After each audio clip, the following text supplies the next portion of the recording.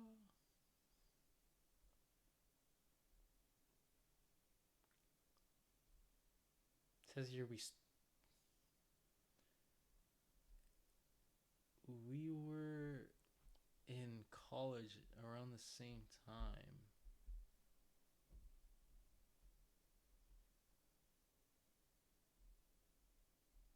Okay. All right.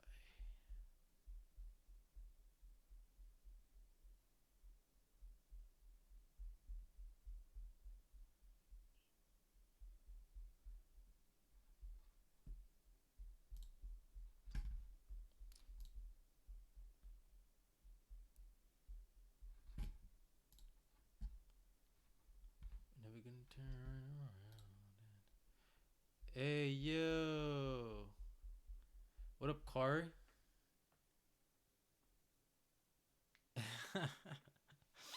I feel like that's every job interview nowadays. It's just like, oh, it's a 50-50 between Java and something else, and most of the time, hey, it's Java. Oui, je parle français, mon cher. Je suis en fait congolais, donc je sais bien parler le français, ouais. Never gonna give you up. Okay, so we're just reviewing resumes. And I gave Kino my insight. So, Kari, maybe you might be interested in sharing yours. But that's good. That's good. Congratulations. Is it a job? Is it an internship? All that jazz.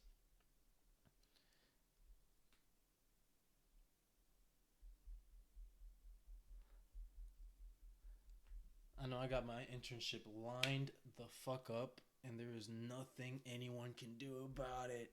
I'm gonna be working with Richie with O and 2, but apparently he's in a different department than what I will be in. But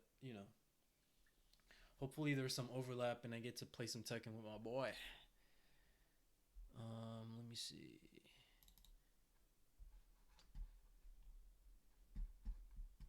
Oh, what's a job?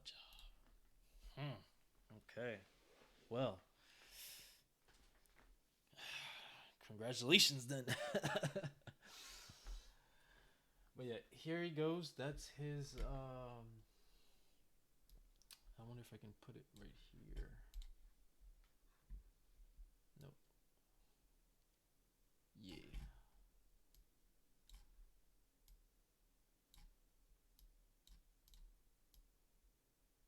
Yeah.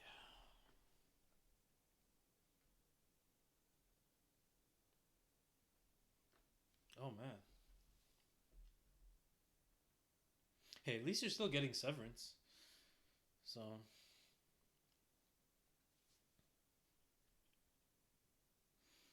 I heard that a lot of companies are closing down their hiring. Companies like Meta and such.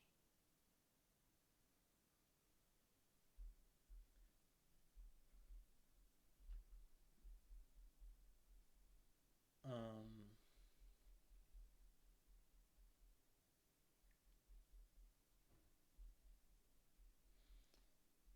but yeah, feel free to elaborate. I don't want to ask anything that's too crazy.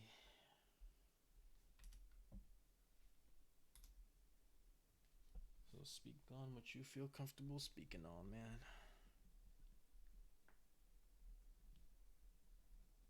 This is a safe space for work, especially in the computer fields, as well as software. This is what we spend most of our time discussing. It's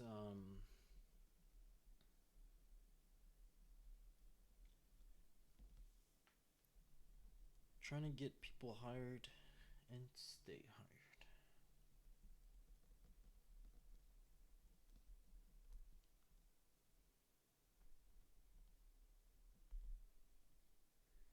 Find the inverse.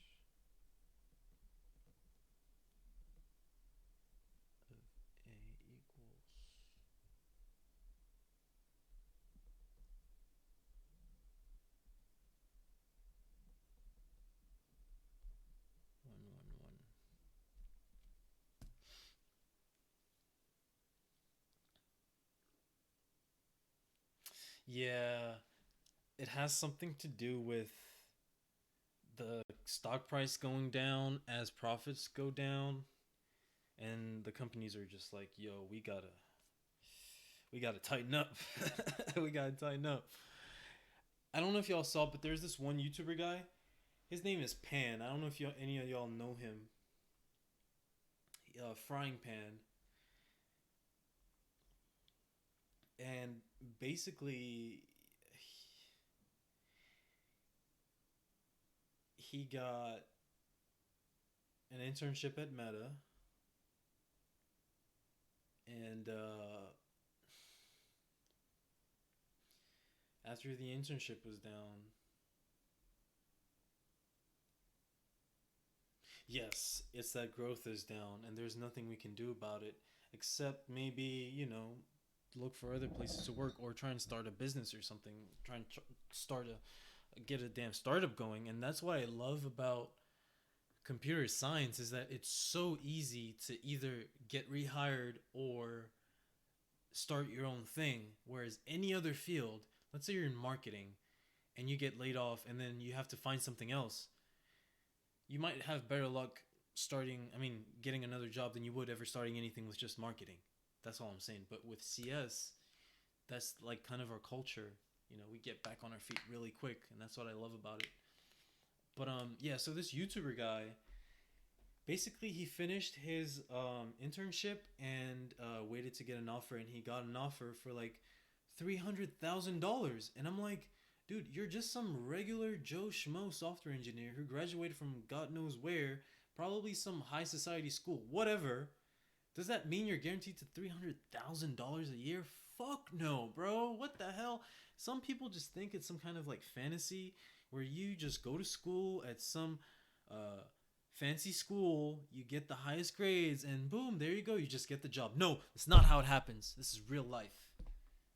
And I know this is kind of bad to say, but I'm glad he didn't get that big of an offer because it would send the wrong message to a lot of people going into CS right now. They would all think, "Oh, if I just follow the same steps, I'm going to make it," which is not reality. It's like being over the speed limit already and they know you're speeding up at a slower rate and act like they're going backwards. Yes. Yeah, pretty much. Let me see if I can pull up the video for you guys. So every time I used to watch this guy's videos, I kept thinking to myself, I was like, man, I don't know if he had projects or not. He just did a bunch of leak code. Uh, Frying pan.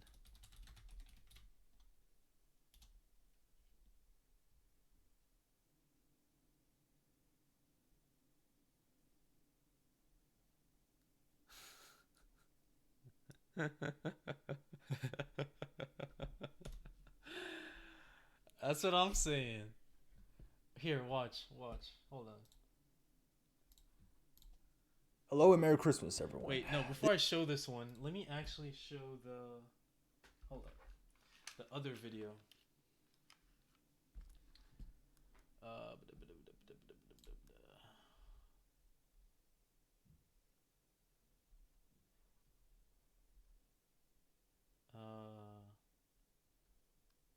Here it is. Bro, are you recording? Oh yeah, Dude, yeah. I'm getting a call from. Wait. So, in a nutshell, the video on the right here, I'm not gonna watch it because we don't want to stay up too long. The one on the right basically is him after the internship, where he's like, "Oh, I just finished the internship. I haven't heard back from Meta in months. I don't know what's gonna happen. Maybe I'll get the job. Maybe I won't. My half my team didn't get the job, but I hope things go well." And then this is him actually 3 months later getting From it. Meta. So let's watch. Oh shit, yo, why is she calling? Hello?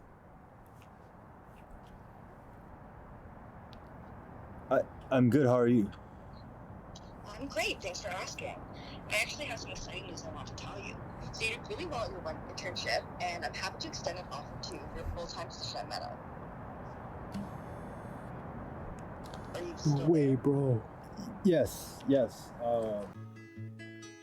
Right? I keep grinding, lead code hard, and Python 3. free food, free gas, free hotels, free air, free everything, bro. Free shoes. Who the fuck knows? You know, it's meta. Waiting for fate to tell me it's time to leave. Yeah, so I guess things worked out for me after all. I actually got the full-time return offer for once I graduate in May, software engineer position at Meta. You know, I appreciate all the comments you guys left me on my last video. I read them all. It was really heartwarming. Even the haters, you know, some people were hating. They were like, bro, stop crying. Like, be grateful you even work there. Just get a new job. And you know what? First of all, bro, I wasn't even crying. Okay, I don't cry on camera. Okay, let's just skip ahead here. Basically, when I look at videos of these people at work, it's just like, oh, day in the life. I'm gonna get coffee. Oh, I'm gonna pet my dog now. I'm gonna go to work. Oh, free food. Working. And then the working section is like 5 minutes. The eating food part is like an hour. They work for 5 minutes, go to like some meeting, and then go back to eating food, go back to petting some dog, go back to doing something with like their team or being at the gym, and then going home and drinking more coffee. And then be like, oh, that was my day. You didn't do shit. Anyway. For transferring to computer science, at the top of the list was that I could make YouTube videos. When I made my list of pros and cons for transferring to computer science, at the top of the list was that I could make YouTube videos. Another guy that just transferred from some other major to computer science for the money. Computer science, you don't do for the money. You do it because you fucking love it. And you could dip your balls in Python code and eat it, and you'd be okay with that for the rest of your life. That's how dedicated you have to be. Not some, this computer science make a lot of money, I should do it. From Facebook. Don't get me wrong, I worked hard these past 2 years, but all they do is like grind out lead code. Like lead code doesn't do shit. You have to be able to like create your own thing that could be potentially worth billions, but yet you're choosing to go and work just to get experience. That's how it should be. Not finish the sprint in like 2 days, chill the rest of the week. I know, right? Yeah.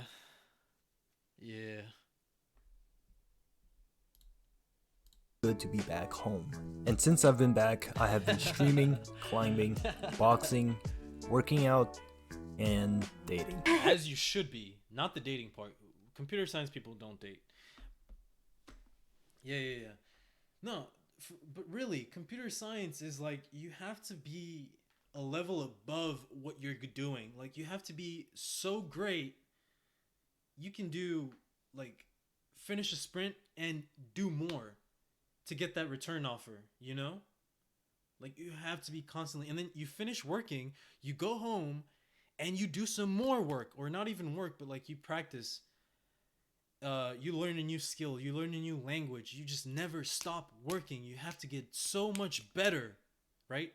And you save up all that money and start your own thing or invest it somewhere so that you don't have to do that for the rest of your life. What you don't do is make the work side of things your life, because then if something happens, you're left like in the middle of nowhere and you have to figure things out, and that's not a good place you want to be. Wait a minute, most of you guys are subscribed right now. The end of a chapter always feels melancholic. Anyway, Even when the horizon.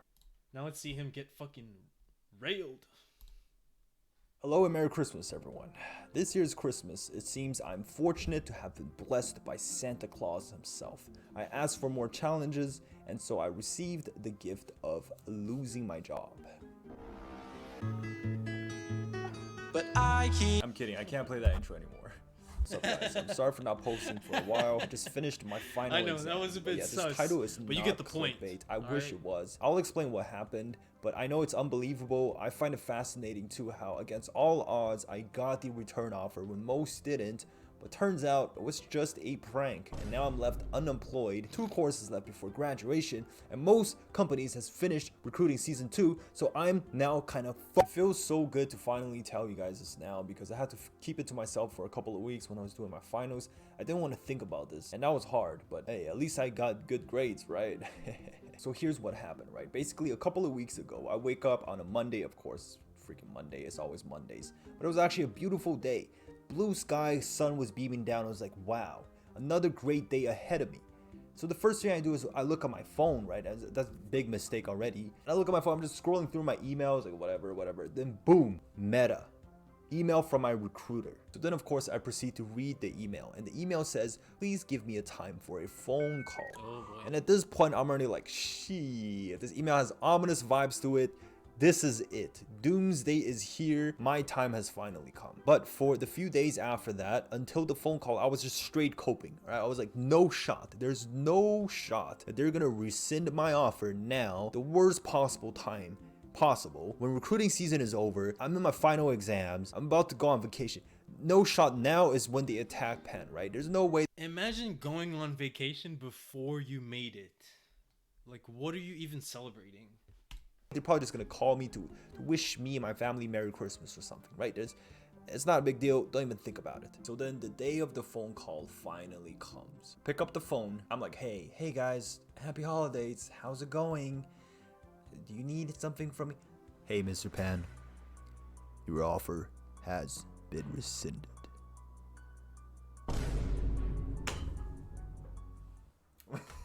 What can I say at that point, right? What can I say? Yeah, it is what it is. Now, I'm not gonna sit here and pretend I'm not upset, because I am. I'm fucking pissed, all right? No, but the thing is, I do feel like I did everything I could. I was top 2 code committer of my team, even though I was the only intern on my team. I had a great relationship with all of my coworkers, and I also had the highest performance rating you could get. None of that shit matters. Do you guys understand? None of what he said matters to you getting an offer back. Do you work tirelessly from the moment you step in to the moment you step out and everything after that? Exactly.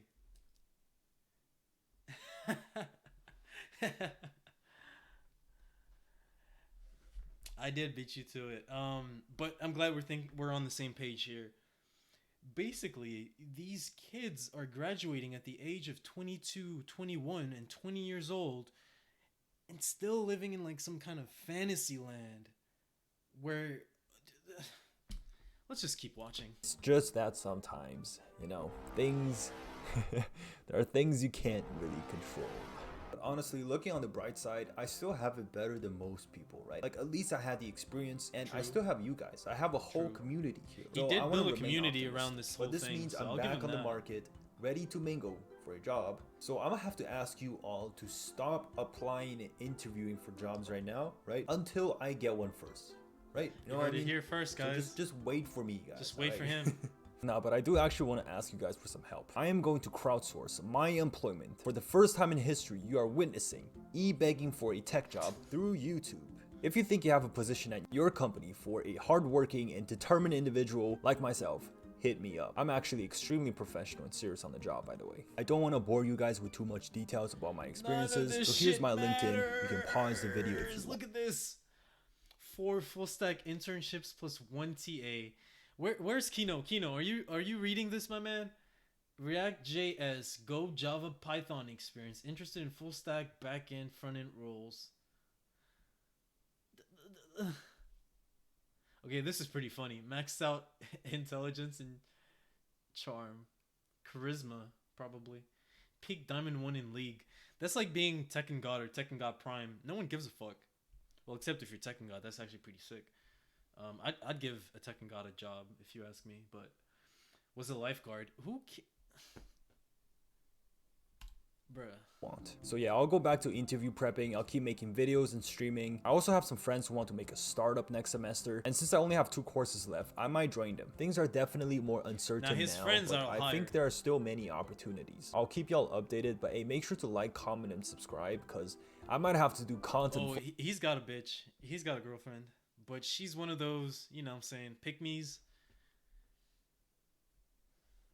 You know what I'm saying? If a tall black dude, you know, pulled up and was like, yo, you, me, right now, let's go, she would leave him, obviously.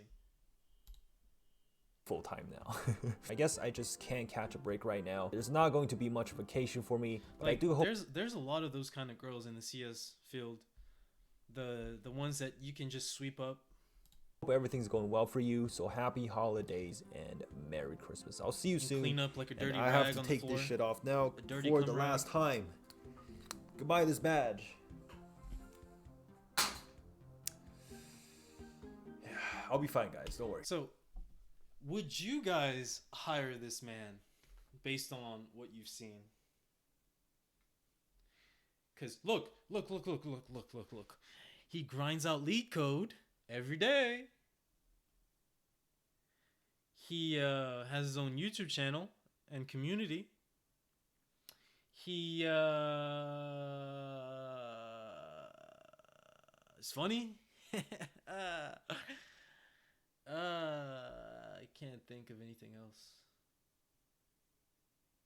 He's got a YouTube channel. Kino Inc. I personally wouldn't have a problem with him having a YouTube channel. It's just that he seems more interested in everything around CS, but not actually it. No, yeah, he does. He has 4 internships. He does, but I don't know, man. He just doesn't seem like a hard-working person. I don't know. Maybe. Let's go back to that then.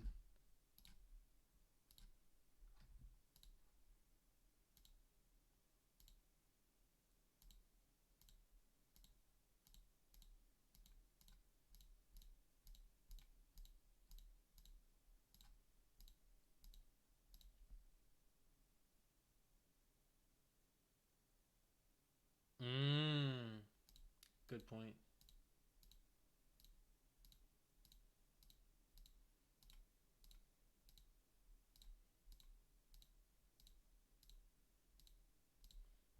Alright, where is that section again?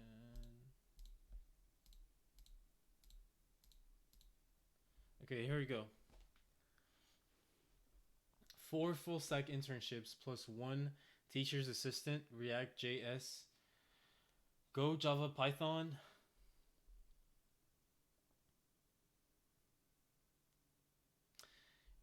You know what they say about someone who has had lots of internships, right? If they have had so many internships and never got called back, I don't know.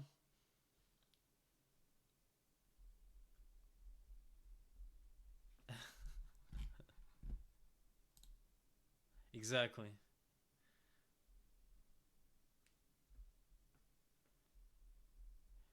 Oh, getting them is not the problem. It's getting a return offer that's the problem. Because anyone can put up a poker face or a nice smile or whatever. But, you know. Because when I look at his stats from my perspective, right? I don't see initiative. I don't see him doing his own thing and trying to build it and trying to scale it. He's just like doing everything that it takes to get the job, but not actually doing it. You know what I mean? Like on paper, if you were to go on some YouTube channel that says, "Oh, how do you get a position in CS?" They'll tell you, "Okay, grind lead code, get an internship, do TA if you have to, learn Java, Python, and Go, and get a be open for all these roles."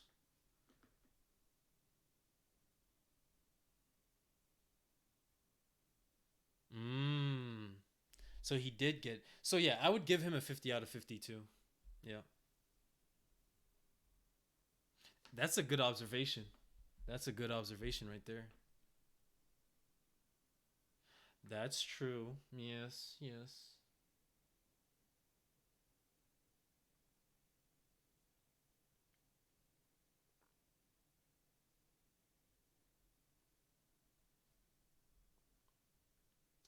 That's a really good observation because we have it right there and I didn't even notice. So Meta internship, Coinbase internship. Where does it say that he got? A return offer. It doesn't say that. Oh, on his LinkedIn.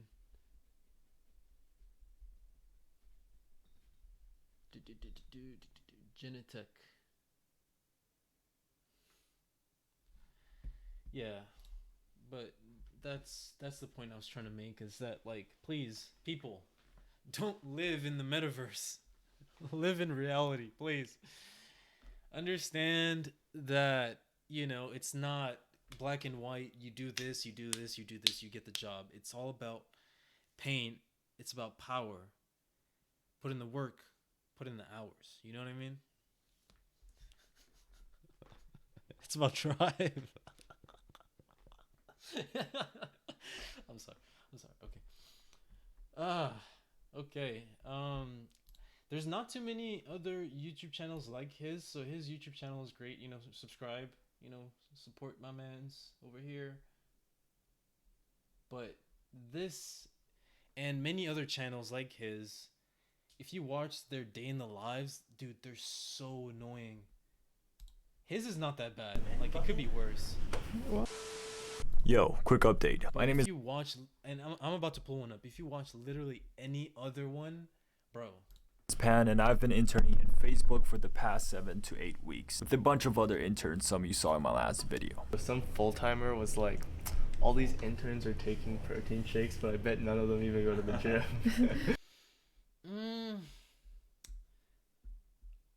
I would say I'm critiquing, for sure. Hating, no. I want my mans to do well, you know? But I'm a realist. Yeah, Pen looks like he does not go to the gym. I'm the only one who goes to the gym, but I don't drink. Scissor 7. When was the last time that you went to the gym? Is that an anime? Last week. Last week? Today's a Friday. What?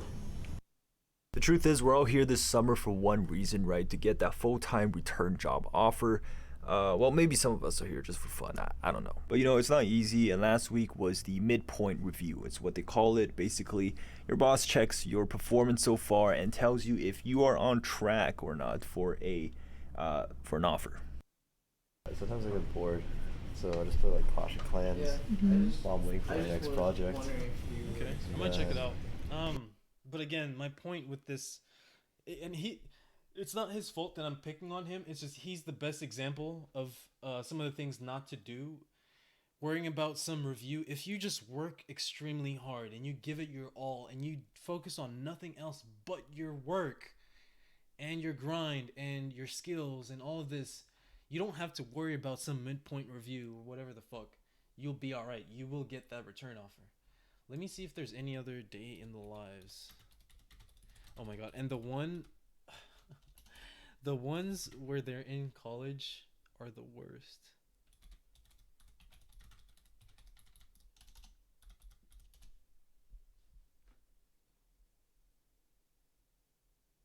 Okay, this one's actually doing work. I want to see the ones where they're not doing work. Those are the funniest ones. Especially if it's like a girl. Best believe she's getting coffee.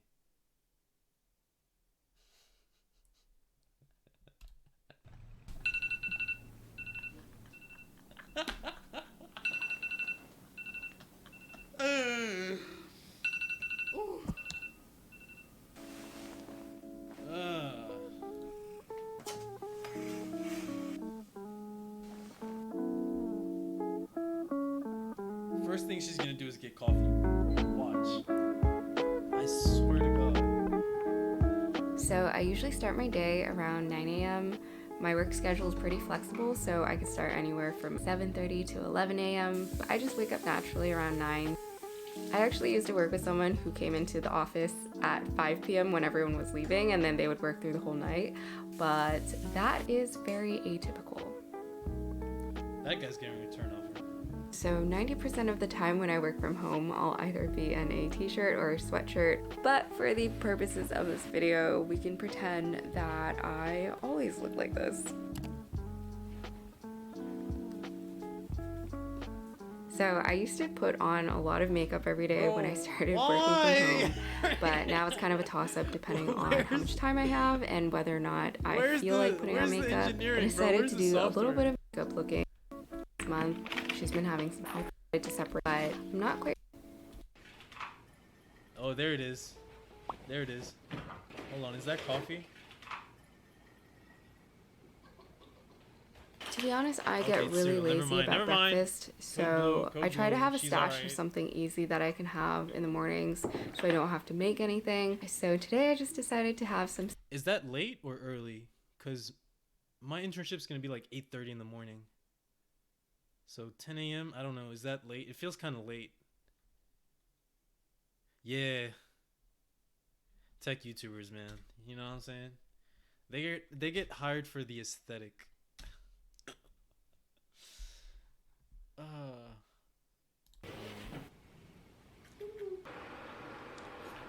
Good thing I live literally 6 minutes away from my internship.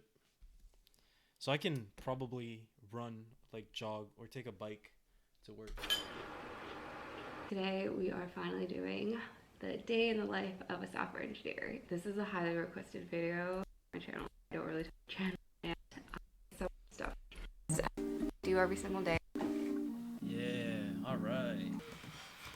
The work that I do every single day actually varies depending on the project that I'm working on as well as the state of the project. Today I actually started off with doing a little bit of research into how we could integrate this feature that I'm working on into an existing pipeline that another team owns. This is a good video. So a big part of what I do as a software engineer is actually, surprise, surprise, coding. And I recently haven't coded that much because I'm in the early stages of the project. And here I was just going through and writing some tests for my code, and unfortunately it wasn't passing. So that ended up taking a little bit longer than I expected. I got a Mac now. So, but I feel your sentiment. I'm not. About 10 minutes, and this is the first I don't like Macs. meeting of the day. So Today is Monday, which is usually a more meeting-heavy day for me. So the first meeting of the day is my weekly stand-up with my team, and usually we just give some updates on what we're doing, updates on projects and things like that, and that one is pretty chill. So in terms of updates, I'm mostly code complete. So even though this meeting is with the smaller sub-team, it also includes the product manager and the UX designer for our broader team. So it's 30 minutes and we take this time just basically to share updates. The start did have some unnecessary bullshit, but this is a good video. Nothing to hate on here. She's giving insight into what the work actually consists of, and that's really good. I feel like nowadays the day in the lives have gotten better based on, the one we just watched. But it used to be like a year or two ago, especially during the pandemic. Oh my god, these were so bad. Hold on, is that a coffee? Hi everyone, I'm Valerie. Please never watch these sort of videos. If there's coffee, better believe it's bad. How do y'all feel about coffee?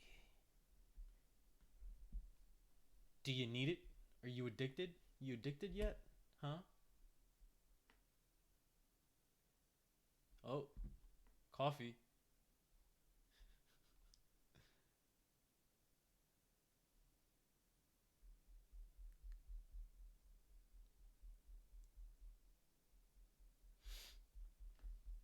Alright, man. I'll see you around. Gotta get them gains. Wait, hold up. Gotta get them. Yeah. My arms are getting bigger. They're still. I'm still skinny as fuck. But shit, if you look at me like how I was like years ago compared to now, shit, I'll take it. You know what I'm saying? Yeah. Gotta work out. Gotta work out. But yeah, that's enough criticizing for today. Whew. I gotta do some work.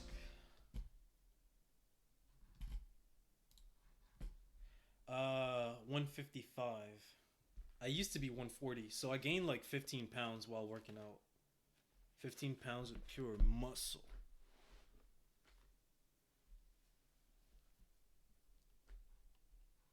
What about you?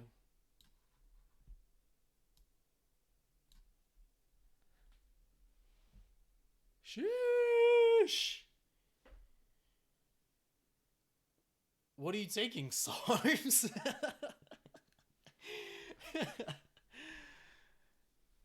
Yo.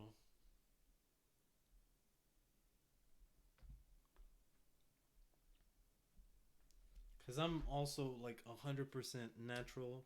I heard creatine makes you go bald. And I'm generally against any form of supplements. A lot of fucking food. Hey, I hear that. Right on, brother. Right on, brother. Before you leave, though, do you have any last criticizing for my man Keen over here? This is his resume right here. It's already been anonymized. So, and this is the second version. So let us know what you think. This is after he went back and fixed some stuff.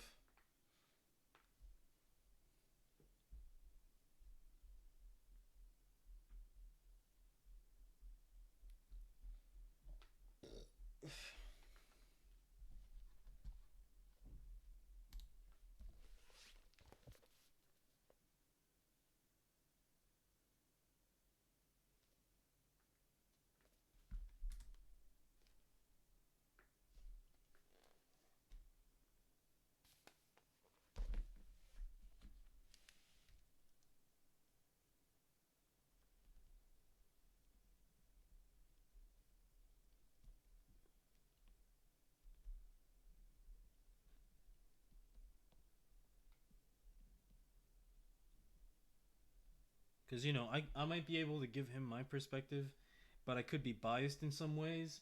So I feel like getting another perspective might be able to help him out.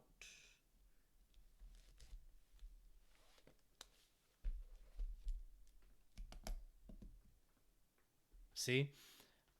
I was taught the other way around. I was taught to put education higher and then skills and then your experience in your projects and stuff.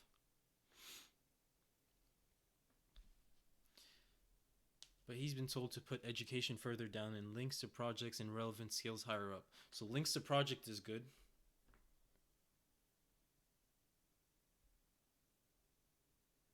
Yes, and people in the field told me that I know.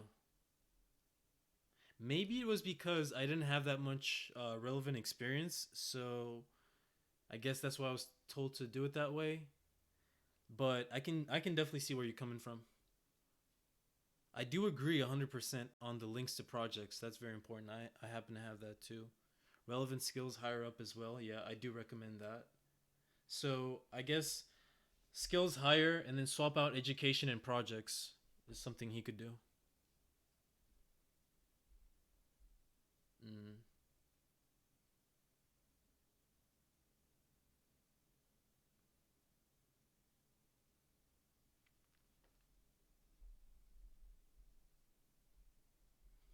Treat it like it was a job. That's fair.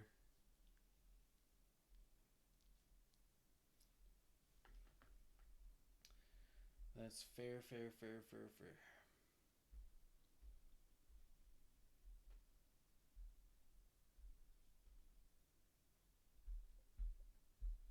Because he does have a lot of space down here, so he could definitely extrapolate a little bit. I personally didn't on my resume, but you know that's just me. Um, but yeah, if Kari says list what the tech stack is for that project, short description, team, and size. That's a good point. Kino, are you listening to this, bro? Where you at?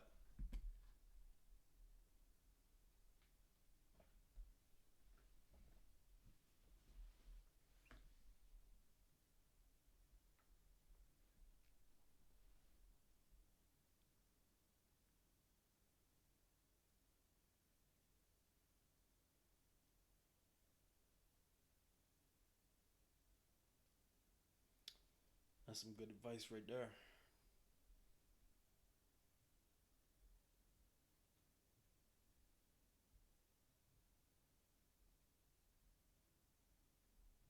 But yeah, so he can extrapolate his project section, go a bit more in depth. Skills higher, personal experience higher, education probably at the bottom then. Projects, yeah.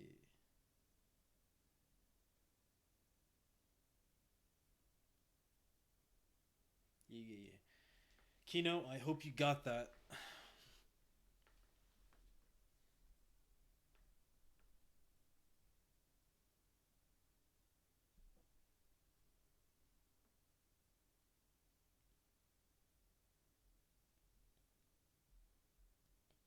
Alright, man. Thanks again, Kari, and I'll see you around. Good luck with your new job. You know what I'm saying? And yeah, I'll see you around. Never gonna give you up. Never gonna never gonna and desert you. I only have a couple more slides, you guys, and then we're back to whatever. I'm probably gonna do some computer science after this. This is my last linear algebra slide, and after that we are good to go. Just gonna leave some space here. Yeah, whatever.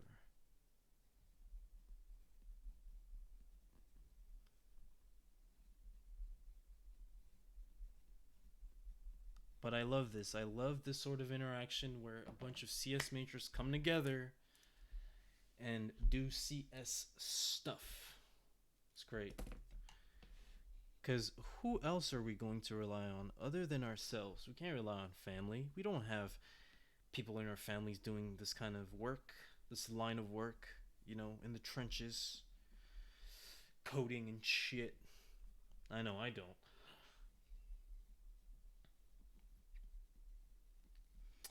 One of my friends from school, his dad was a boxer. My dad's a chess coach. He used to be in marketing. He used to be a big shot in marketing. But not computer science. Nobody can really understand the struggles that we go through. Like how much math we have to learn. How tedious it is to do, you know, to code. Not to mention on the computer science side of things, which is like binary, TCP networks, shit like that. The really technical side of things, whew, there's no one that you can really turn to and ask questions, you know what I mean? So we have to stick together. Kind of like Pan's kind of group that they have going on. You know, he created a Discord group, got a whole bunch of people together, and they can support each other, which is great.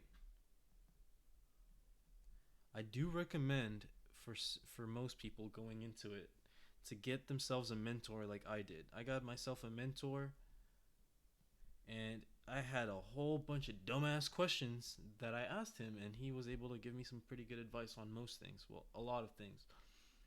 And that kind of kept my head grounded and directed towards a more productive, you know, direction.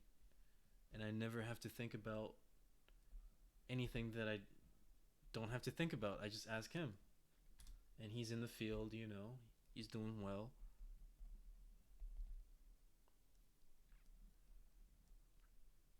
So yeah, find you somebody that can answer those questions. It's very important.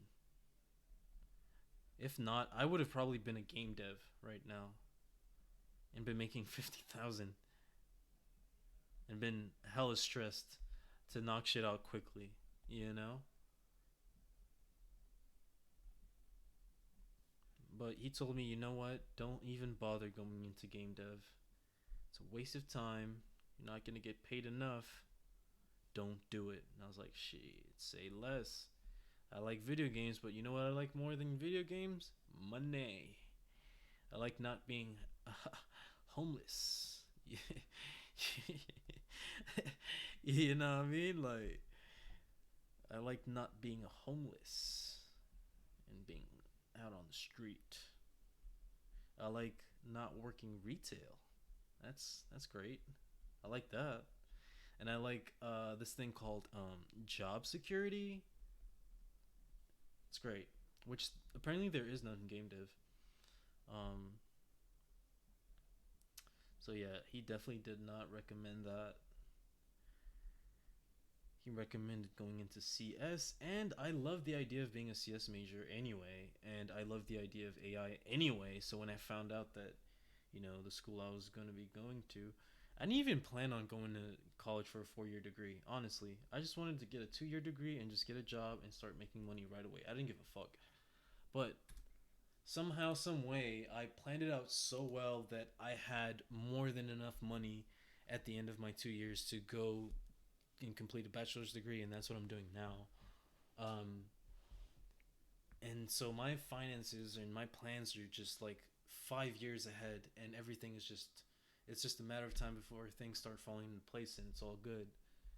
But for the average person, they don't know to even like plan stuff out like that. And so I'm just in a position where I try to spread this message to as many people as I can. Some people will take it, some people won't, and that's fine. But I'm not gonna sit there and just be some Tekken player whose livelihood depends on some video game. Don't get me wrong, I respect the people that do, but that just couldn't be me. I'm sorry. So I had to figure something out. And when I'm done, I can always go back to it. Tekken's a fun game, but at the end of the day, it's still a video game. It's at the end of the day, like, you have to wake up and grow up.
You guys won't believe how many people in general I find, like, a lot of these kids, they just think, oh my god, I'm just gonna make it.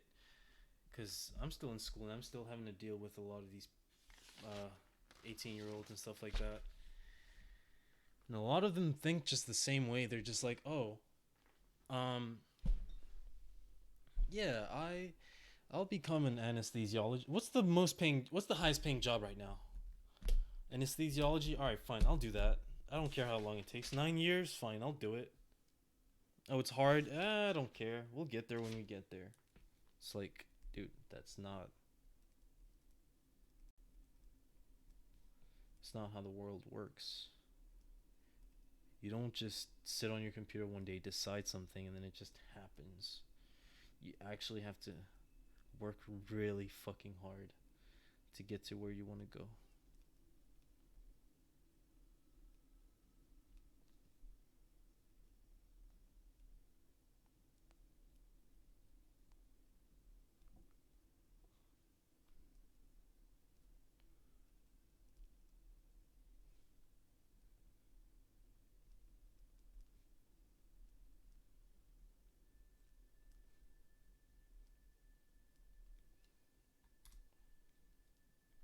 right, we're done.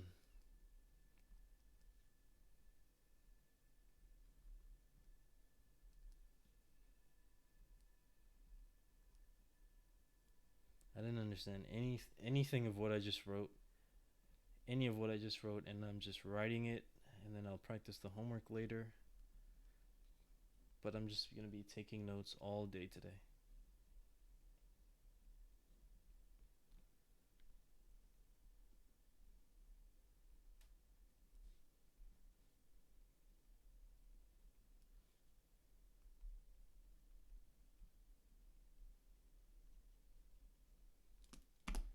Oof, done.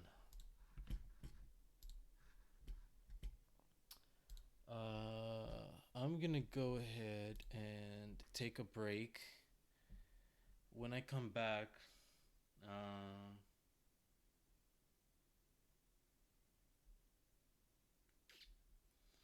I don't even know what the hell we're gonna do.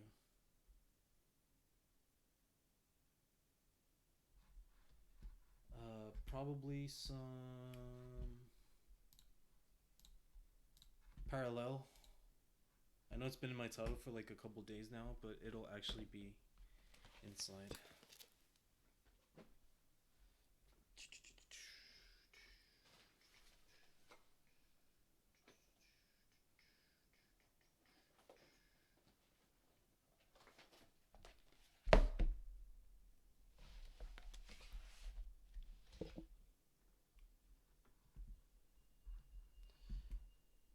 While we wait though, because I might be a while in there,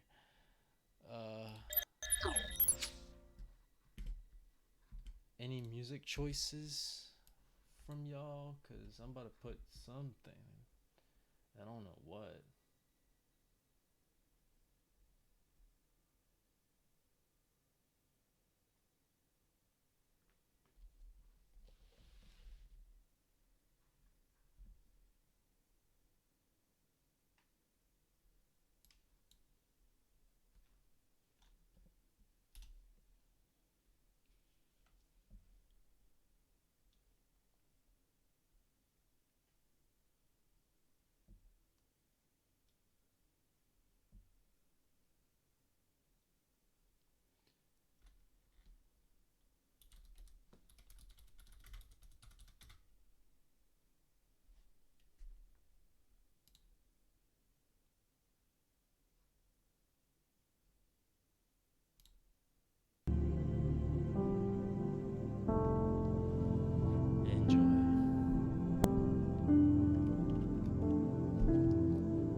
I'm back. Let's get back into some homework.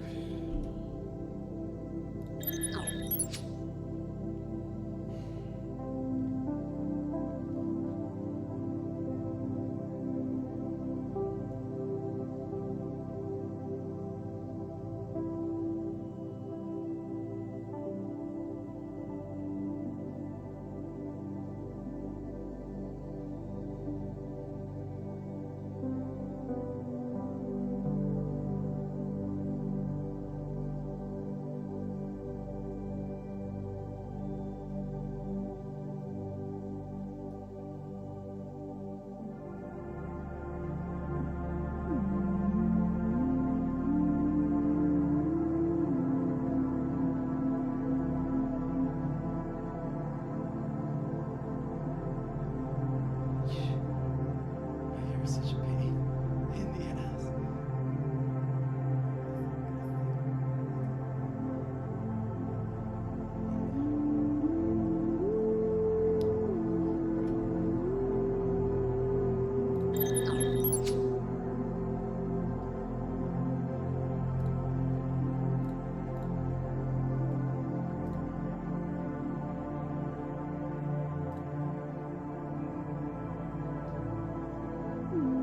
Hey, yo, shut up, Polyvore. Thanks for the big follow.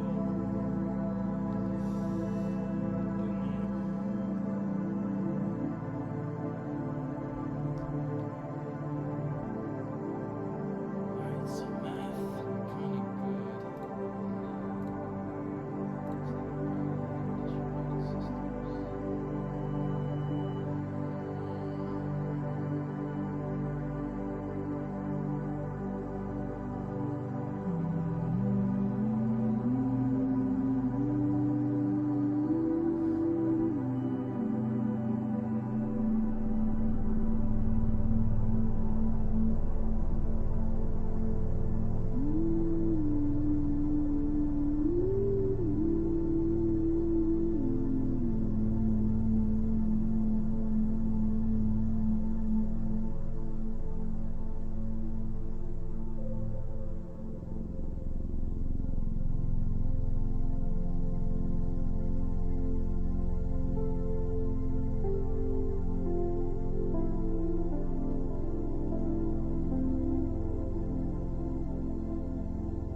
Actually change the system.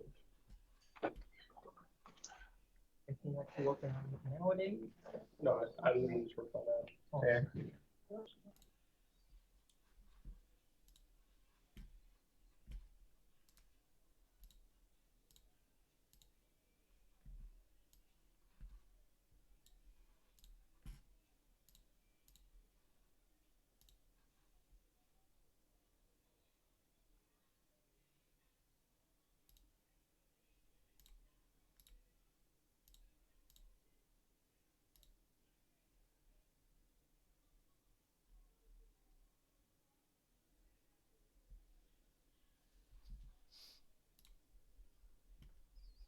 Will actually change the system. Anything that you're working on nowadays? No, I didn't just work on that. Okay. Okay, guys.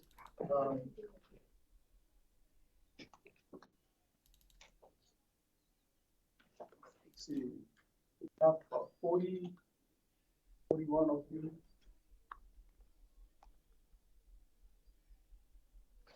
Close. So this is distributed systems or parallel systems class. Some strange reason I've assigned all 4 sections. See what I'm saying? Sometimes I teach OS, not sometimes, most of the time, past 23 years. And do distributed 2 for design it back in 2002. So I've been teaching it. Now it's algorithms. Those are all pretty nice classes. So normally I start with the syllabus, but I want to add more stuff to it. And now I'm discussing from Wednesday.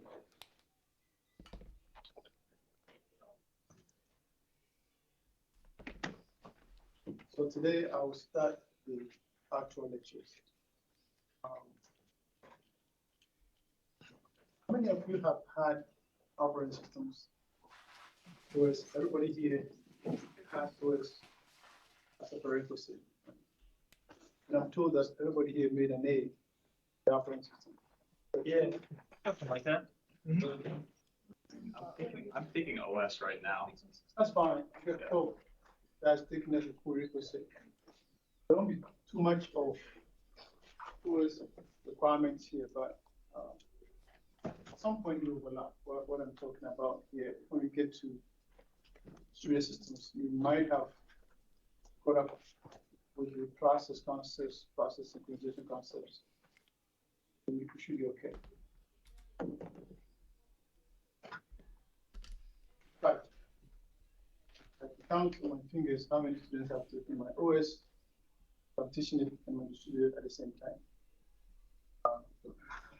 But you take it with somebody else, so that's fine.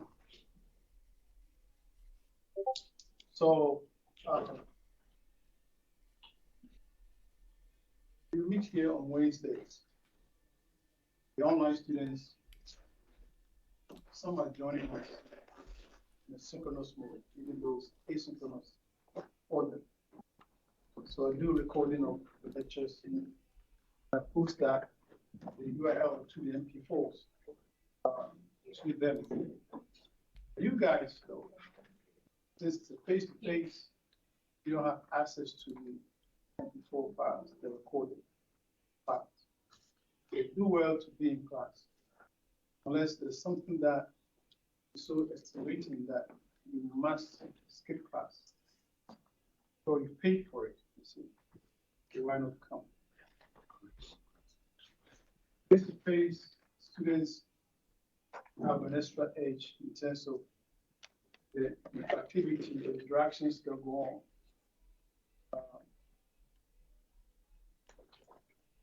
So take advantage of that. Ask questions. Ask questions. So that we shift from the fierce monologue to the dialogue. I want to engage you guys in the discussion as much as I can. Above all, be ahead of me in terms of the book or books that we use. So, the wrong class? Yes. Oh, okay. You're welcome, though, too. Stay with us. Yeah. Free. Well, if you're ahead of me in reviewing the chapters or the slides, or reading outside the book online, something would be good before we get to the topic, so we can have questions that I can answer, best my ability, to help explain things really well. So you might have heard how difficult this class is. If you haven't, then you're good. You're coming in with clear conscience, clean mind. Yes, that's the spirit, regardless of what you've heard. This were an operating systems class, then that's a different ballgame. But this is not. It's the easiest class that I teach. It's at the end of maybe a series of 6-7 classes, coming from data structures, building up all the way, get you guys before you graduate. Students always look to the grades they will make at the end of the semester. I understand. I've been there before. But I look to how much knowledge you're gaining to graduation. Because once you're out there, we will not be there to work with you. You're up against your bosses and your supervisors. You have to deliver. The question is, did we give you the background for you to stand on? That's why I challenge students a lot. I like originality out of students. There's no multiple choice exam ever. No fill in the blanks. Comparative type questions, none. Students say my exams are notoriously difficult. That's fine. Because I want you to think. I want you to stand on your feet and think on your feet. But to serve your work. So just take it. You think it's all good. My job is to help you understand and pass the classes. That's my job. I'm able to help you gain the knowledge, and I'm failing you. So I look to that kind of quality, and you look to the grades. And maybe you can find a common ground. Your performance will not be so sterling in exams. But yet, you've demonstrated to me that, yes, you've done the best you could. And I think that's the way we can proceed. I have a daughter and sons that have come through schools too. I know what they have gone through. I see you guys as, again, my sons and daughters or nephews and nieces. So let's be that family, work together. Any questions so far? Right.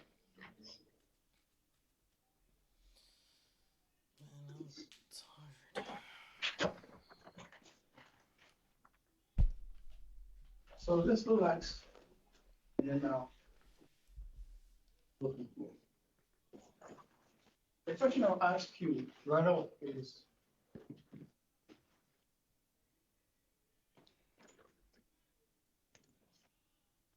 what are parallel systems?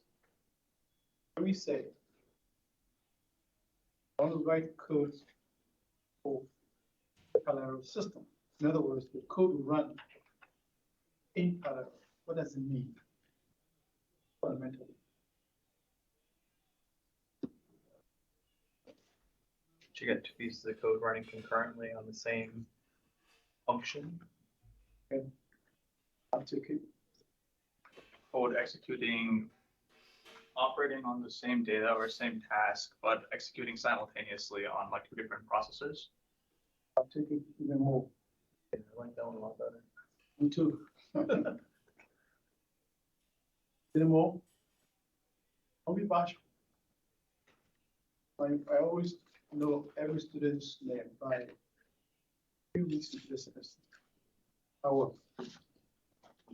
I'll call you by name with a spotlight on you. Some of you have had me in other courses, right? Nobody? I've seen some names. Maybe will come next time. Our system. Let's look at it from hardware point of view. Hardware point of view, what is a parallel system? So something that runs multiple things at once. Hardware. I mean, there's circuits that can do multiple operations at the same time, I think.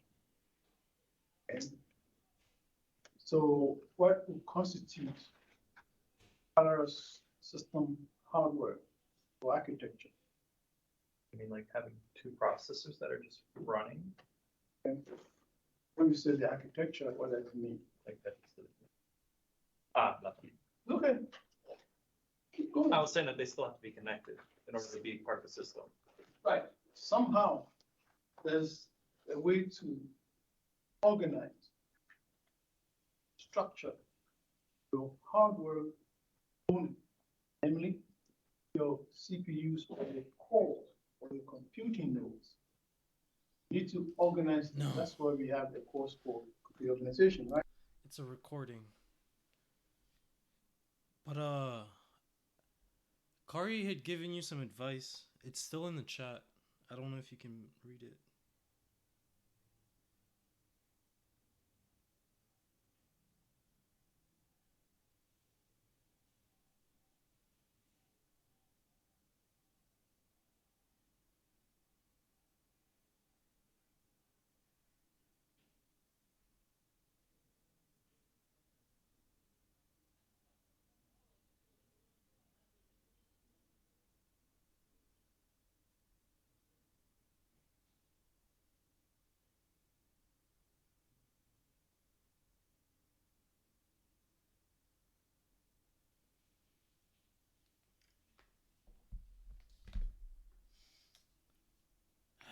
Bro, I'm be real with you right now. I'm gonna keep it a buck. I'm kind of tired, bro. Like, I spent all day taking notes, like a whole week's worth of notes, and I'm done for math. Now I gotta start again and take 40 slides worth of parallel, bro. Oh, but I gotta do it. I gotta do it. And I'm doing it while listening to the VOD.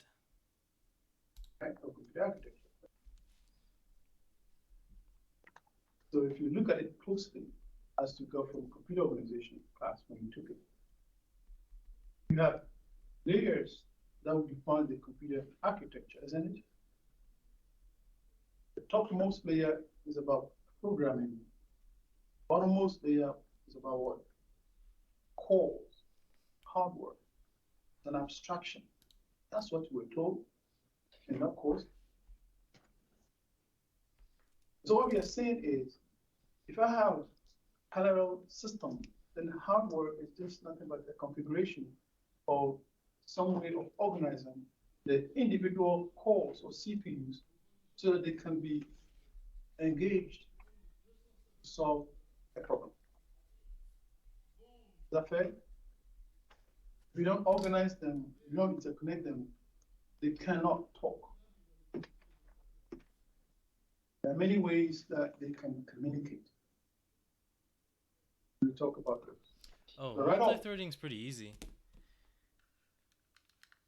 but conceptualizing it, yes, can be hard. I think of multi-threading as running concurrent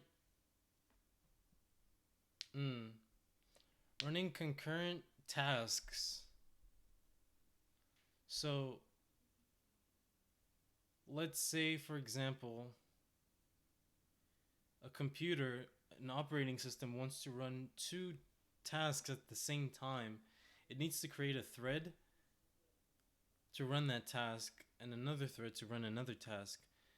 When it comes to parallel and distributed systems, though, what that means is, for example, if you need to communicate to another system, for example, you need to run a thread for receiving stuff, like say, for example, receiving, I don't know, information or data, and another thread for sending out data. And you could even have another thread for displaying the data. That's how I like to think of it. I like to think of threads as tasks. So when running, let's say, an application that uses multi-threading, you could use two threads, for the client. The client would have a receiving end and a display/sending end. And then the server would have two threads as well, a listener and a GUI, for example.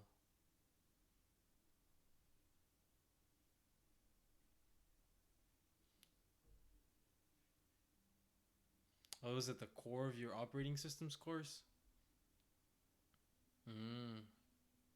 Interesting.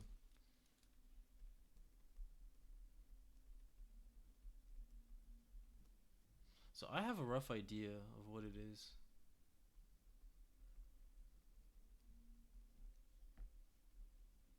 Why, did you struggle with it?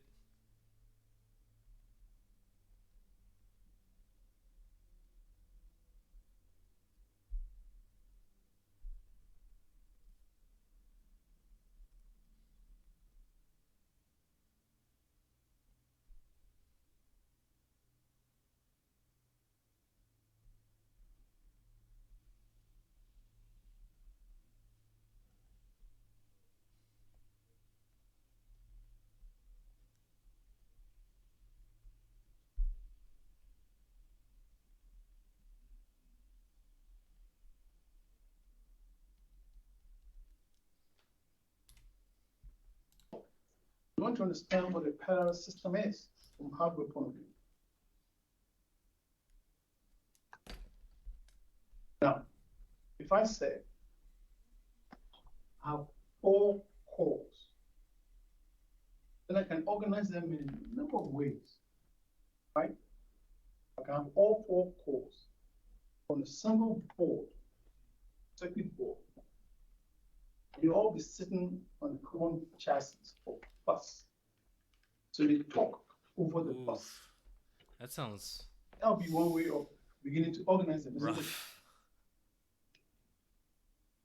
I can also say, core number 1 is going to send X to core number 2 that needs it. So there's a sending idea, there's a receiving idea, and there's a bus idea over which X will be sent. We know that X is nothing but a whole bunch of ones and zeros, right? And we know that ones and zeros are what?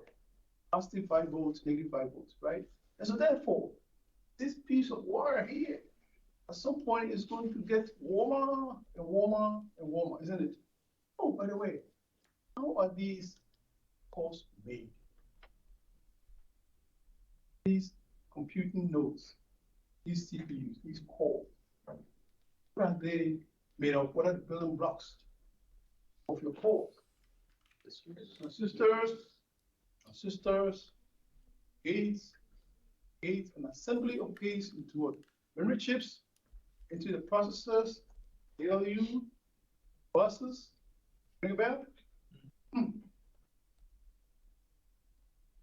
So somehow I need to understand the fundamental basis of the computation itself, the CPUs.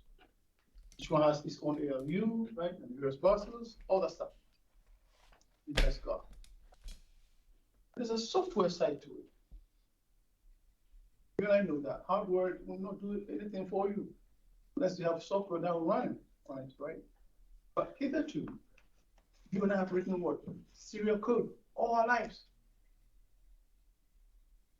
Java code, you have the main, a bunch of classes, class methods, you compile it, one chunk of code, boom, runs, beautiful, serial code. How many of you have laptops with, say, 6 core, 8 core? Then you have reprogrammed those cores.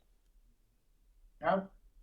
So you actually have the way to make each core get a piece of the action. Goddamn, and I gotta pay my parking. Or the OS was which doing is that like for $100.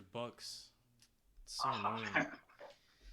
Use I think AMD, And there's no and then more west Python, parking, so I have to park at the separate central cores deck. essentially. It's so So you've actually annoying. named the core in that. Yeah, I think in Hold Python.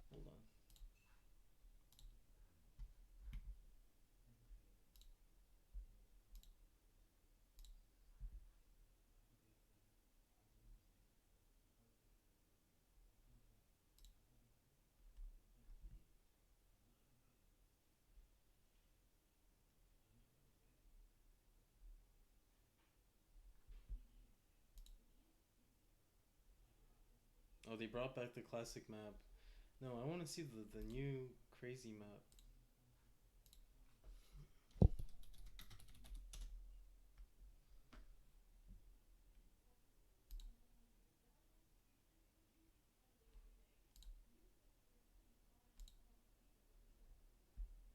This is my campus. We have these fields that no one ever uses, and we're not allowed to use.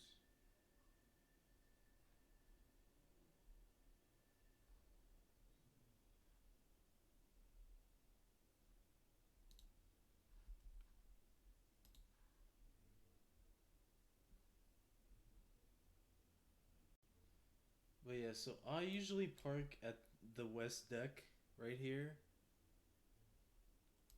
And most of my classes, or where I spend most of my time, is at the atrium. This is the computer science building right here. And up here is the math building. So if I'm parked here and I have access to math and CS, which is all I need, then I'm good, right? It's not that far from both. But now there's only central parking available. And central parking is way up here. So it's 1 and 2. So see how far away that is from the atrium? Super far. Yeah, I guess I could get central and get access to math as well as the library. You know, it's alright. But it's not so good for the Kennesaw, because I need to be on both campuses. So for this map, oh, what is this? Oh, the perch. I didn't know we had a lake. So at this campus, which is like 20 minutes away from the other campus,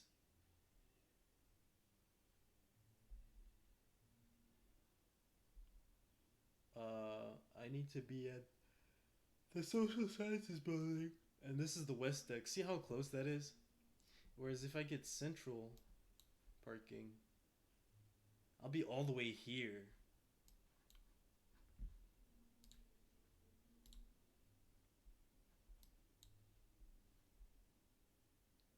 Central parking. Yeah, see? I'll be all the way goddamn here, dog.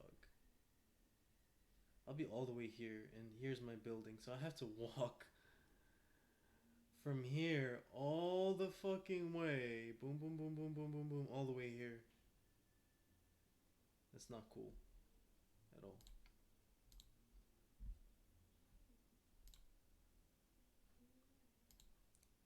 Python you can, if you have AMD. We will get there. How that trick works. For now, let's say we have any no code, right? So you need to say, core 1, get this code, core 2, get that code, core 3, get that code. Let's take a step back. What will really pull us towards parallel system development? What is the attraction? What is the goal? What's the purpose? Less time. Again? Is it more work, less time? More work, less time. In other words, we want things faster, isn't it? Speed is a single criterion that will drive us towards parallel system. Speed. I can solve the problem in an hour, but the demands call for solving it in 10 minutes. So granting that each core can take a chunk of the work, then I need minimally what 6 cores, isn't it? All things being equal. Because see, the fact that I want to go from an hour to 10 minutes, the fact that I've divided the work up and I'm going to go there in a second, doesn't guarantee me the 10 minutes. No. Due to what? Chunk of work might take Whole longer. chunk of overhead behind the scenes. This sending over the bus that I talked about, it's not for free. Somebody has to wait. Somebody has to also send. It takes time. It's part of the computational time. Yet, we want to achieve the 10-minute constraint. So, tell me, how do I take serial code that runs in an hour? Okay. How do I take the problem P to start with, which has a serial code equivalent? Then say, I'm going to use the 6 cores. How will I do it? I have 1 serial code. I have what? 6 cores. How would I do it? What would have been done before I get the code written? So the logic for it? Again? You have to understand the logic for the problem. Yes, the problem P. Understand its specification, we say. There's of software engineering. What is to be done? And then what do? You analyze the problem statement, isn't it? And then look for opportunities as how you can do what? Break it up. Perfect. The decomposition of P into P1, P2, P3 subtasks is huge and it's difficult. So far, you and I, as I said before, we have written serial code over the years, even though the brain is capable of doing some parallel stuff. We have not been able to tap into it as human beings, as computer scientists. So for us to say, let's write code from scratch with parallelism in mind, it's a huge challenge. For us to say that the problem P must be decomposed into P1, P2, P3, Pn is difficult. Because each of those pieces of art, algorithmically, must be a piece of the bigger one. Isn't it?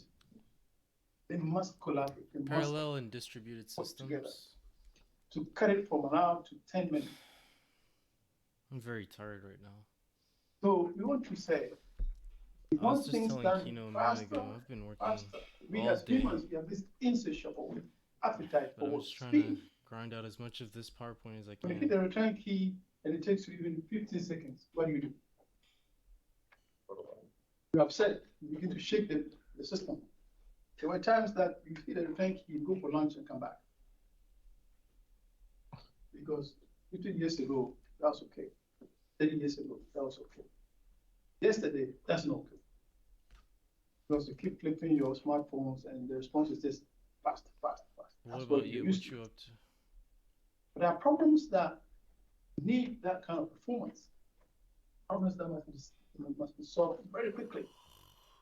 You need a real-time image. I got new glasses, by the way. That's the situation, perhaps. I got new glasses. So there must be a compelling reason why we say, let's take this problem P and begin to think algorithmically in parallel. No more serial. Can you see them? That's fine. So we say that building parallel systems is not that cheap, but if we can achieve that, then we're good to go. Problems get more complex. More complex they get, more difficult to decompose. More difficult to develop the algorithm behind them, the so-called parallel algorithms. And then code. But again, if you code, it depends on the language, isn't it? I used to The language have doesn't supply you questions, with right? the I used to right have constructs. questions be able to say, regarding I'm going to people take and their this motives and piece shit of like data that, but and send it to that core, especially and receive women. some But feedback. now I'm just like, man, listen, I don't You give can do a it. fuck. I'm just Going this forward, year. you I'm find here out to that get my even where money. the I'm here language to is work lacking hard in those kinds of and get my constructs, grades. I don't care about you can none of this augment shit. those programs or those languages We'll see with about a new shit. additional You know, chunk of this code year, called libraries. nah, I'm focused as fuck. So in your Java code, you have done a whole bunch of include, import. Why? Because there are certain programs that are written that will facilitate your code, and you don't have to write from scratch. The same thing happens in parallel system or software. Good. So we are building parallel systems with clear understanding of the underlying architecture, the hardware, the configuration. Without that, you be shooting the dark, because your software that you're designing and developing, you need to map it onto the hardware. Let me say that again. If it comes down to writing code for parallel hardware, there's something called co-design. Co-design means that you're designing your software from scratch, algorithmically the code with the architecture in mind. Co-design. Otherwise, you have your software that will not map onto the hardware if you separate the two. Challenge is pretty much embedded in that idea. So we need to write parallel software, but it's not for free. Back in 1980, when I first came here, Marquette, Wisconsin, my professor asked me to take Pascal code and convert that to parallel version of it. Pascal as a My language. question is, why are we being taught this ancient ass shit? This motherfucker, bro. Why is this motherfucker talking about Wisconsin in the 80s and Pascal? Nigga, it's 2023. Who gives a fuck? I'm about to have a heart attack for real. Oh my god. Seriously, bro? Has some beautiful constructs like code within and even to indicate that this piece of code here needs to go to this processor, that processor, or this task, and that task, or thread if you will these days. So after struggling with that for a while, I realized that to take Pascal to C and have it in parallel version is going to take me forever. So I threw the code away and wrote one from scratch. Oftentimes, you need to say the serial code just will not fit. You can translate that, you can tweak it, but it just will be worse if you move down to the core. Defeating the whole purpose of performance gain. You good, my friends? On this point, you ask yourself, is parallelism different from concurrency? I think early on, I had a couple of contributions that had concurrency, parallel in the definition. Is there a difference between concurrent programs or programming and parallel programming? Yeah, concurrency is when it's going back and forth, but it's still doing it like serially. But parallel if you're actually doing it at the same time. Beautiful. In other words, paraphrase. In the case of concurrency, I have a core. Let me have 3 tasks. Each task is being handled by a thread. So the thread 1 will run on that core, time T1. And T2, thread 2 will run tasks 2, same core. And T3, the thread 3 will run task 3 on the same core. No parallelism. None. It's time sharing, switching around, as you said, taking turns. And I have the second core. I can also have concurrency on it, isn't it? So soon I have concurrency within the parallel system. It's like double benefit. I can design my software that in mind. There are some systems out there designed that way. Very good, my friends. But I also say, well, each core will run 10 tasks, 8 thread. That's it. Yeah, nah, I'm fucking tired, bro. Simple parallel system.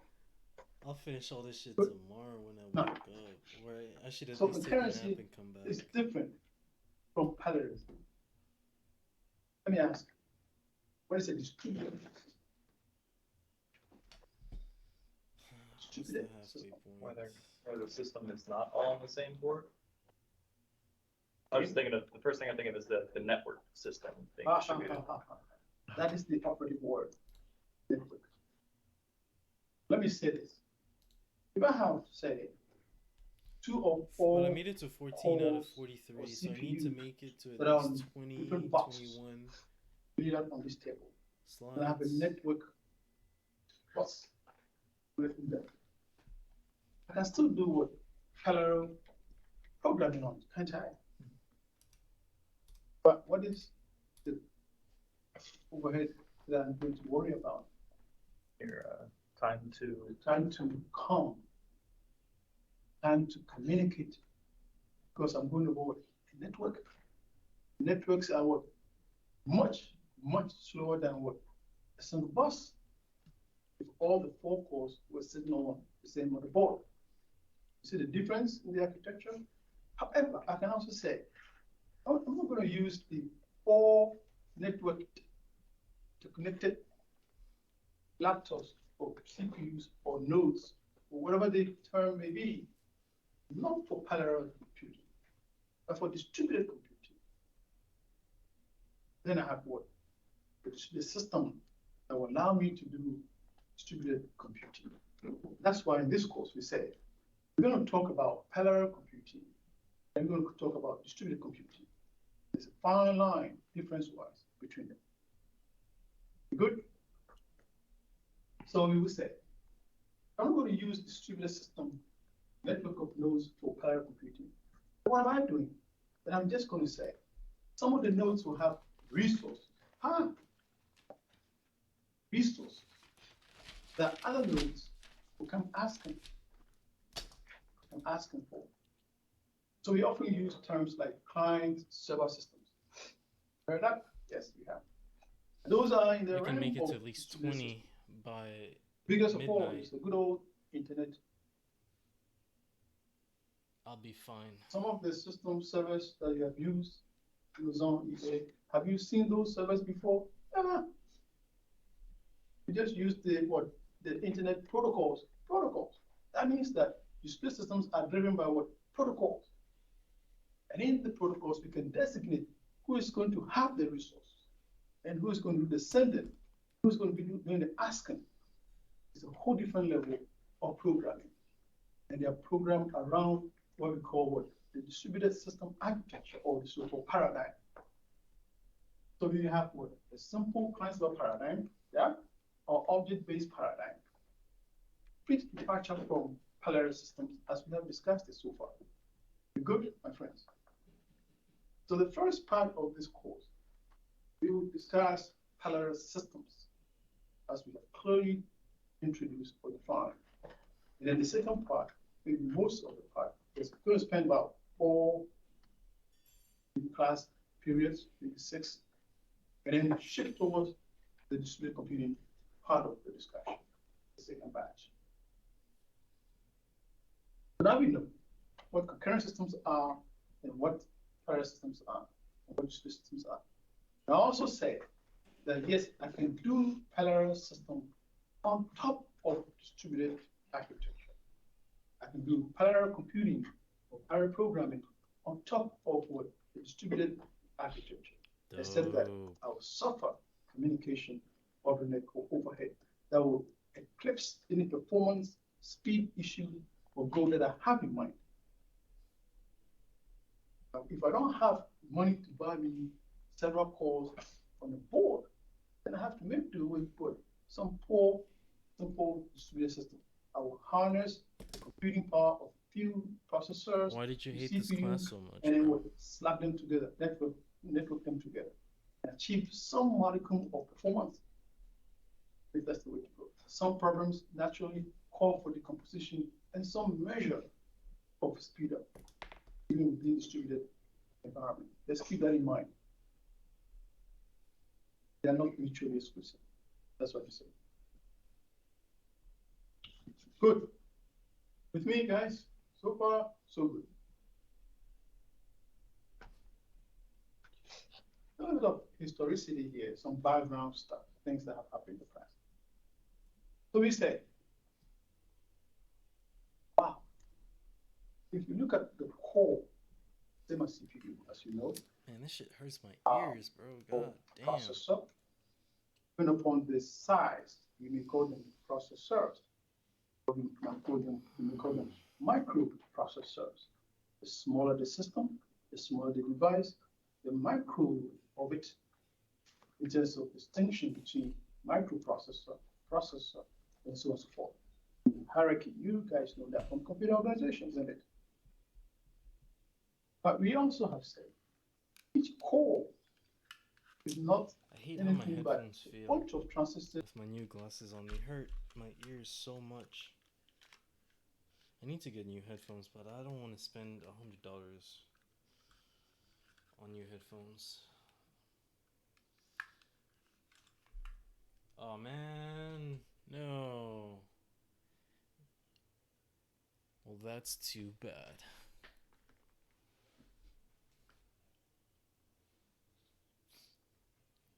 That's why I don't care about my GPA.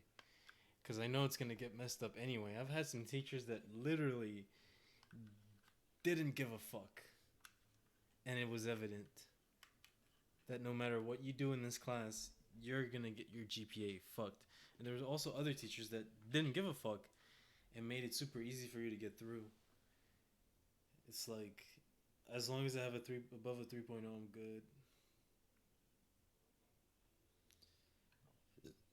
You're lucky you even had 5 assignments. Some of my teachers, bro, it's just 3 exams. You fail one of them, you're done. No assignments, just exams.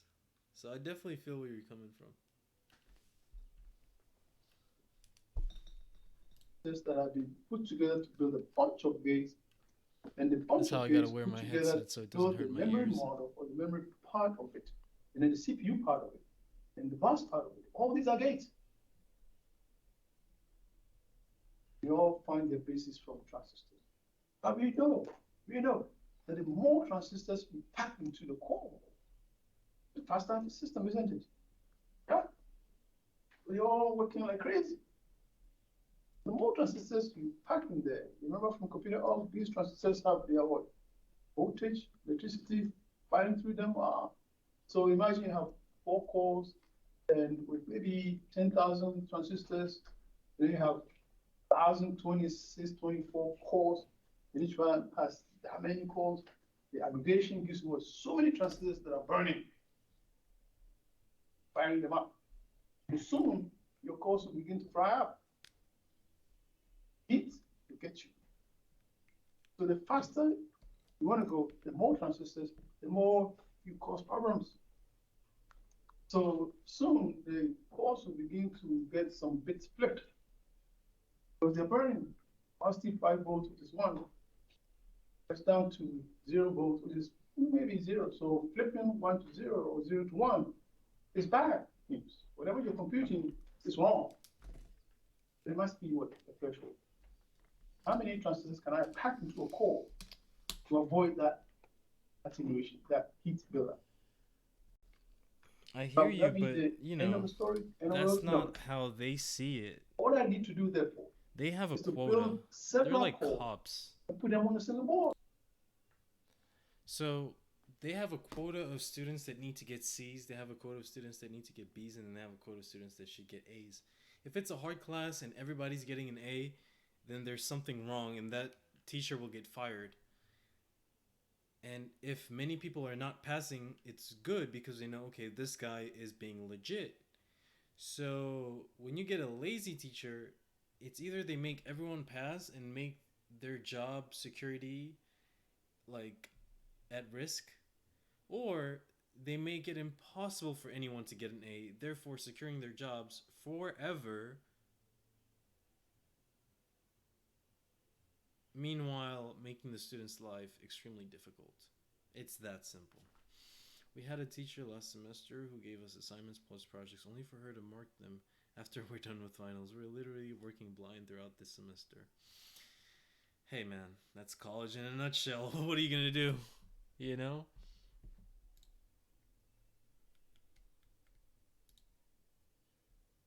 That's college in a nutshell.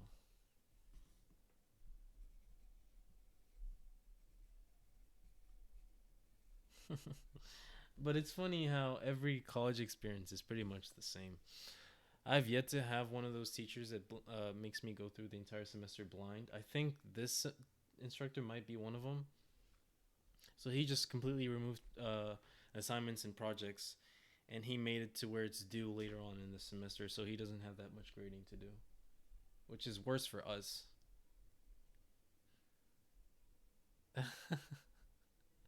Me too, man. Me too. You know what's funny about that is it worked. Immediate feedback. Man, back in Africa, bro, I was in second grade and we used to have a whole book of math problems to solve over the weekend. And if you didn't solve it, you'd get whipped when you came into class on a Monday. That's how much math homework we had to do. You literally couldn't go and play the entire 2 days of Saturday and Sunday, the entire weekend, because you had to complete the booklet.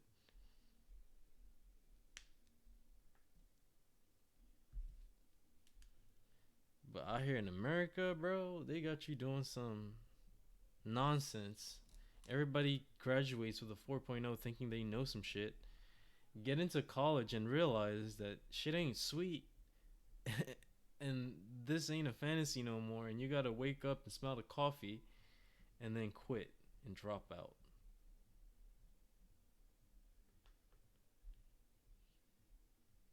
Oh, you mean the multiple choice?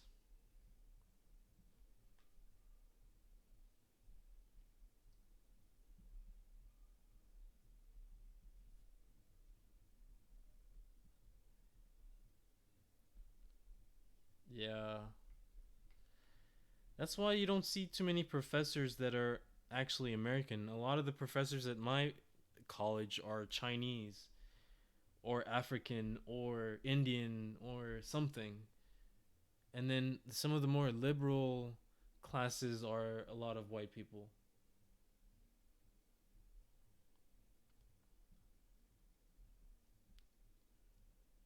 Because it's just too technically demanding.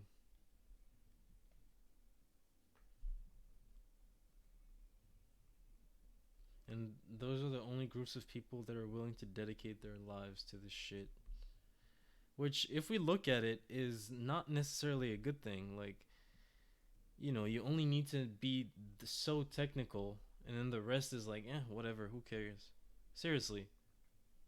I may never use what I'm learning here.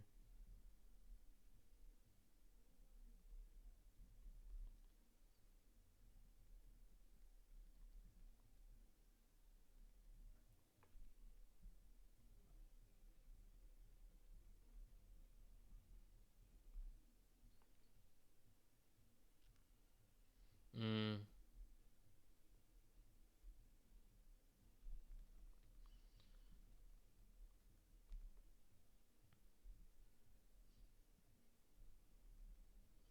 But you know, I'm not complaining. I understand the reality of the situation. It is what it is.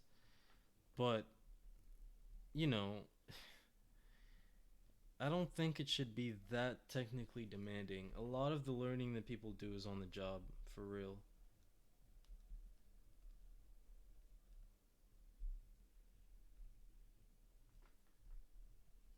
But I get it. You know, you want to be a computer science major, then there's no substitutes. You have to learn everything and you have to be good at it. Otherwise, you don't count.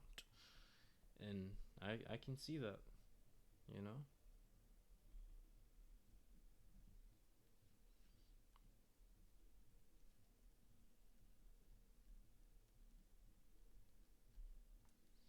just writing notes blind because my brain is fucking So fried. multi-core board. And what prevents me from having many boards on the same chassis. I know that, can't I? If each board has, say, 8 cores, and I put Like, 8 what is boards, this guy even talking about? I have no idea what he's talking about, but I'm learning a lot more from this PowerPoint than I am from listening to him. It just sounds like some old man jibber jabber. And he's not talking about anything that might show up in an exam. You know, he's just elaborating and extrapolating and giving a lot of irrelevant information just so he can flex how technically gifted he is. And that's what I'm saying the problem is. No one fucking cares. No one cares.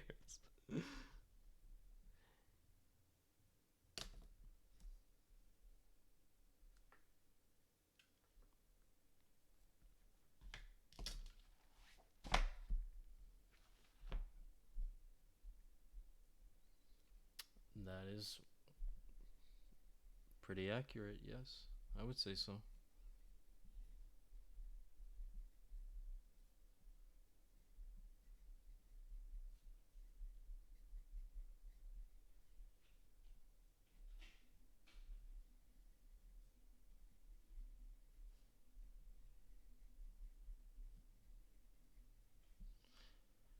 So far, the most valuable class I've taken has to be data structures. I actually learned what it is I want to do and how to do it and how to take it a step further.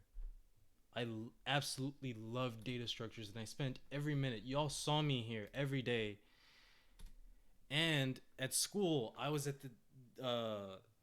my TA's office every day. Just, I wanted to learn so bad. I wanted to learn everything there was to learn about data structures because that's what I want to do. Now, when you give me something like this, where I don't give a single solitary fuck, it's hard. It's hard. But I said to myself, as long as I make it to slide 20, it's now 12 a.m. and I'm almost there. I'm good. I probably should keep this for tomorrow because I do need to learn this and I can't just ghost write it like I'm doing now. Like, I'm pretty sure this code will show up in an exam somewhere.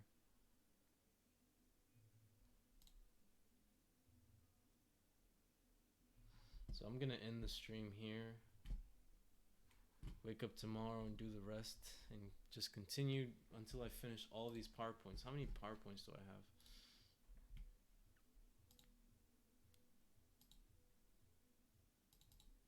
Too many.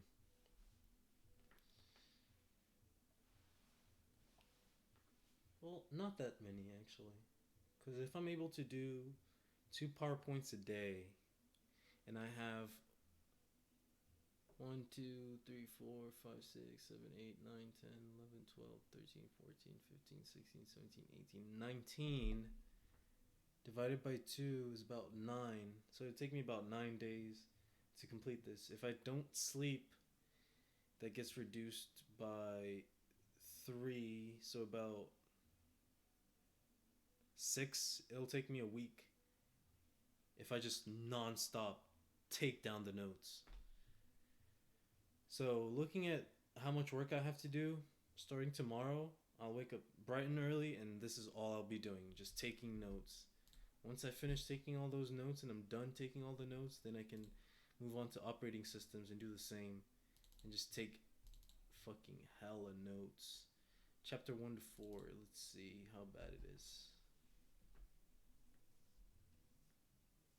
Her PowerPoints don't really help.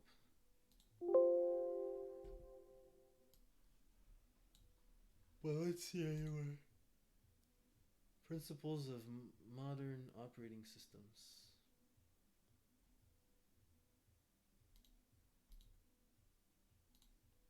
Yeah, her PowerPoints are not that great. But they look alright. Yeah, these look okay. I have better success, like, just reading the textbook. Because I know how she structures her shit. It comes from the textbook.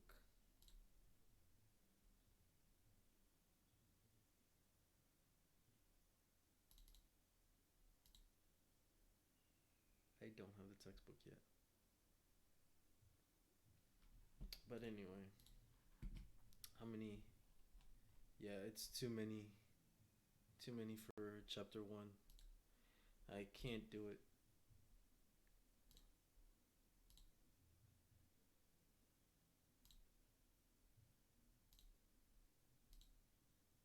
Uh, uh,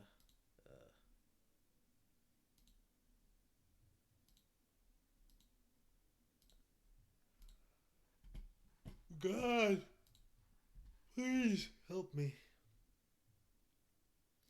So I'll figure that out for operating systems. I'm not too worried about operating systems. I can kind of finesse it. We'll continue this tomorrow. Thanks for stopping by. See you guys next time. Young Out is the most cringe outro I've ever heard. But seriously, peace out. Have a good night. See you at 8.